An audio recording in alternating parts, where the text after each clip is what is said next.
We go now to part one of a TVJ News in Focus report on housing development concerns in the corporate area. Residents of Charlemont Drive in St. Andrew argue that new developments in their community are changing its character. As Giovanni Dennis reports, they have serious questions about the building approval process, and there is particular concern about one ongoing development. This apartment complex, the Gwen, has since 2019 been causing unease to residents of Charlemont Drive in St. Andrew. President of the Citizens Association, Anthony Davis, said residents spotted red flags on the approved environment permit by the National Environment and Planning Agency and the Natural Resources Conservation Authority. On the first page, it speaks to Mark Barnett of 11 Charlemont Drive, but in the body of the permit, all the reference is to number 7 Charlemont Avenue. The copy of the permit was obtained from NEPA through an access to information request bearing out the errors. 1.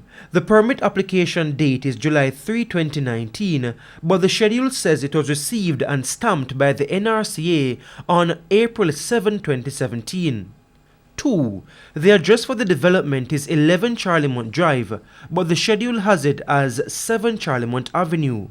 In the description of permitted activity, it says the permit is for the construction of 2 3-story blocks containing 12 one-bedroom units each. It notes blocks 1 and 2 each consists of 12 one-bedroom units. This would mean the 24 one-bedroom units each include 2 habitable rooms, the bedroom and a living room.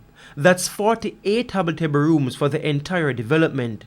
The 2017 Provisional Town and Country Planning Development Order for Kingston and St. Andrew allows for 30 to 100 rooms per acre in Kingston 6. Based on the density map in the order, Charlemont Drive is 30 habitable rooms per acre. Either way, the property is just under half acre, so 48 habitable rooms would be more than twice that allowed. That's where we figure that something isn't right. NEPA concedes there were errors.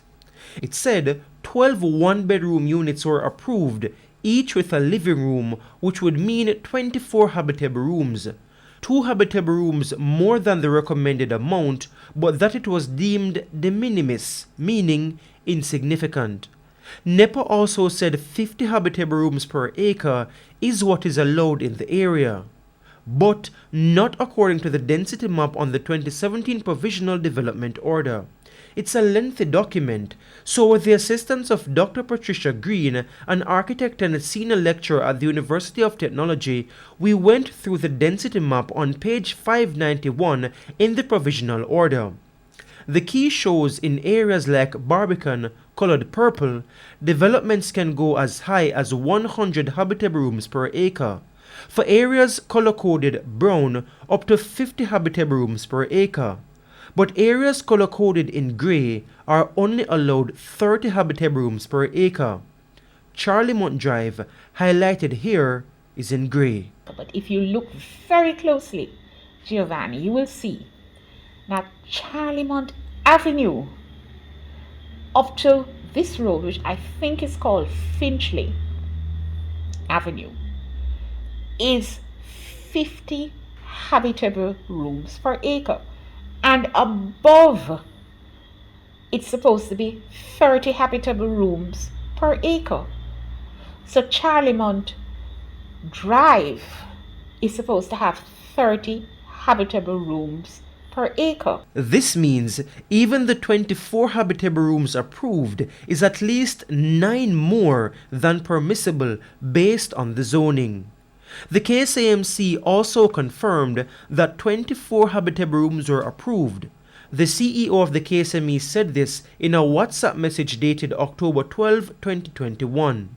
It's important to note what was approved is of concern, but residents also have concerns about what was actually built. Now, those concerns about what was approved versus what was built will be explored in part 2, as well as other concerns raised by the residents of Charlemont Drive.